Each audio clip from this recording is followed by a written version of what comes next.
morning and thanks for joining us. The latest on the search for Malaysia Airlines flight MH370. Searchers are now focusing on an area about 1,000 miles west of Perth in the Indian Ocean. Planes continue to aerial search and one Chinese ship is already in the area with more ships on the way.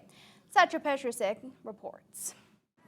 This is the Pearce Air Force Base just outside Perth on the western side of Australia. This airplane behind me was one of 8 that was up in the air today, about 1,000 or 1,200 kilometers off the coast, straight west, looking for debris from MH370. It was joined by planes from China and Malaysia and Japan, searching a patch of ocean bigger than all the Great Lakes put together, all in one day. 6 ships tried to pick up what the planes spotted. What did they find? According to this news report from a Chinese ship, nothing more than scraps of ocean garbage. And all of it harder and harder to spot from above, almost invisible to pilot Russell Adams and his crew in the roiling waves below. The crew would have had a bit of difficulty discerning the difference between objects in the water and the whitecaps. Australian Prime Minister Tony Abbott is blunt. We should not underestimate the difficulty of this work. These are inhospitable seas, it's an inaccessible place. We are trying to find small bits of wreckage in a vast ocean, and while we are throwing everything we have at it, the task goes on. Time is running out. More ships are joining the search, but the key ship with equipment that could detect the all-important black box from MH370 won't be here for days. The box itself is about to lose battery power, silencing its signal. Finding anything seems more and more remote, although today Malaysia's transport minister confused everyone by suggesting it's still possible. The passengers may still be alive. It was his government that declared them dead this week. Miracles do happen, remote or otherwise. That is the hope that the family members want me to convey. Hope, but no miracles, and very few lucky breaks. And so far, there really isn't any solid evidence that this plane actually went down here. The weather isn't helping. Sacha Petrusik, CBC News in Perth. Ontario's Minister of Economic Development was questioned this week about whether he supports Thunder Bay's proposed event centre and if he believes it will benefit the city. Eric Hoskin says he's a strong believer in local leadership and his main focus has always been job creation and creating a sustainable environment. He touched on the fact that Fort William Gardens is getting older, but he believes without local partnerships and strong support from all sectors, the project won't come together. However, he believes an event centre will strengthen the community. A lot of support, both politically as well as through the business leadership in Thunder Bay and those who are focused on job creation and creating that sustainable, positive environment. My understanding is the current facility is relatively old as well, and so I tend on these things. Obviously, as a government, we do our due diligence, but I know that the local members of provincial parliament are supportive as well, and so I lend my support to them and those that believe that this is an important project to move forward. Hoskin says he's always been a huge supporter of arts and culture, adding the ability to have an event centre in the city will not only bring people from across the province, but across the world to Thunder Bay. Well, a boil water advisory arising from frozen pipes in Kenora was cancelled on Thursday after 27 days. Nearly 250 water lines have frozen all over the city since early February. City crews have been working 7 days a week and are beginning to overcome the crisis. But as John Thompson reports, the thaw will come at a high cost. Kenora's boil water advisory ended a day shy of 4 weeks, and the home that had gone the longest without water at all has been dry since February 10th. The city's water system is frozen in 247 places, including 22 breaks on 7 mains. This chunk came from a water main in Keewatin, which had frozen solid. The frost in the ground even crawled into the new line on Main Street, which was installed in 2008. After over a month of dedicating the entire roads, water, and sewer staff to the task, Operations Manager Rick Perchuk says his team is finally in what he calls positive days, meaning they're thawing more lines than they're receiving new calls.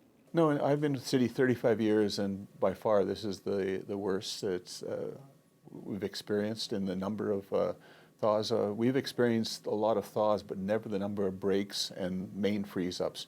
We've had approximately 7 mains that have froze, and they've resulted in a number of homes that on the whole street that have been without water, and a lot of damage caused to the distribution system. Kenora's 2014 budget passed on Monday with a 2.3% tax increase, but no money was allocated to what will be a monumental infrastructure deficit come spring. At least 430 meters of pipe will have to be replaced, not including 13 dead-end mains. Rod McKay is the city councillor overseeing public works. He intends to approach the Ministries of Municipal Affairs and Housing as well as infrastructure to fix the city's pipes by tapping into Ontario's funding flow. The plan is to repair what we have to. We're certainly going to try to talk to the provincial government about getting some help with that, because it's really almost like a city disaster. So we're trying to get some disaster relief to come up with some funding to offset the cost of that maintenance. It's going to be huge for us this year. Perchuk credits not the warming weather for the turnaround, but citizens complying with city pleas to ensure their pipes are regularly heated by running their taps. Since metered water billing was introduced in 2002, residents have cut their water consumption in half. And as the weeks of minus 40 Celsius temperatures wore on, the water, like Kenora's water problem, continued to expand. John Thompson, TBT News. TransCanada Pipeline is looking to convert a natural gas pipeline to carry crude oil across Canada, and the consultation process hit the Northwest this week. The Ontario Energy Board is holding a series of public forums, including one in Kenora Tuesday. Jonathan Wilson reports. There were diverse opinions on the proposed Energy East oil pipeline at the Ontario Energy Board open house in Kenora, but most of the comments at the meeting were like this. Shame on you that you didn't show up here with already a report on the environment. Looks like we have very little economic benefit. I oppose the pipeline, and I'm going to do everything in my power to mobilize. Kenora marked the first stop on the OEB's tour along the natural gas line that TransCanada Pipelines intends to convert to a conduit for 1.1 million barrels of crude oil from the prairies to refineries in eastern Canada. 2 of the 6 civilian presentations spoke in favour of the project, but over 3 hours there was no support from the floor. The Northwestern Ontario Municipal Association has officially endorsed the idea. Speaking as a private citizen, Kenora councillor Rod McKay said pipeline transportation is far safer than putting oil on the rails. I think we should get the pipeline through. I think it's a much more safe environmental option than we currently have with the rail cars. Those rail cars cross every crossing that the pipeline will cross on railroads and trestles, and we know how many accidents there is in rail versus pipelines, and the amount of fluid that gets spilled on rails is certainly a lot higher than a pipeline. Transition Initiative Kenora is a new organization looking into local transition from fossil fuels to alternative energy. Tika Newton spoke on their behalf, expressing not only environmental concerns, but caution over the pipeline as a matter of national energy security. It's not good energy policy for our country. It's not good economic policy. We need to be engaged in a much larger national level discussion about where we want to be 10, 20, 30, 50 years down the road. We don't want to be denuded of all our basic raw resources, particularly not fossil energy, which is so precious and not renewable. Like, once that's gone, that's gone. We should not be selling it off to the highest bidder as quickly as possible, because that leaves us bankrupt. There are currently 4 lines running across northern Ontario, and according to TransCanada, explosions in Vermilion Bay and Beardmore over the last decade were not on the line it intends to convert. As for the Ontario Energy Board, it will return to the communities on the tour with answers to questions it has heard, and ultimately will deliver a report to the Minister of Energy on political feasibility of the project. Jonathan Wilson, TBT News. Well, jumping into Lake Superior at this time of year might seem crazy to some or to just about everyone. Today, the annual Polar Plunge event took place at Prince Arthur's Landing, and it was quite a crowd pleaser. Over 250 plungers came by the Polar Plunge with a goal of raising money for the Special Olympics.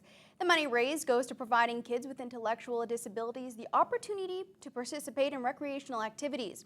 Over 30 inches of ice was removed from the lake so that those who were brave enough could jump into the cold water. Participants dressed up in an array of outfits and costumes to help entertain the crowd. After the final person took the plunge, the event had already raised $59,000. Our department's always been involved with Special Olympics, and you know what, it's all about the kids. It's all about making it happen for them. That's what this is all about. The cold's not a big factor for us. It's all about making it happen for them. It's for a good cause, and to be honest, it's pretty nuts. So Yeah, that's why ultimately I'm in Canada only for a year. I'm just backpacking through, so I got the opportunity through work to do this. I thought, why not?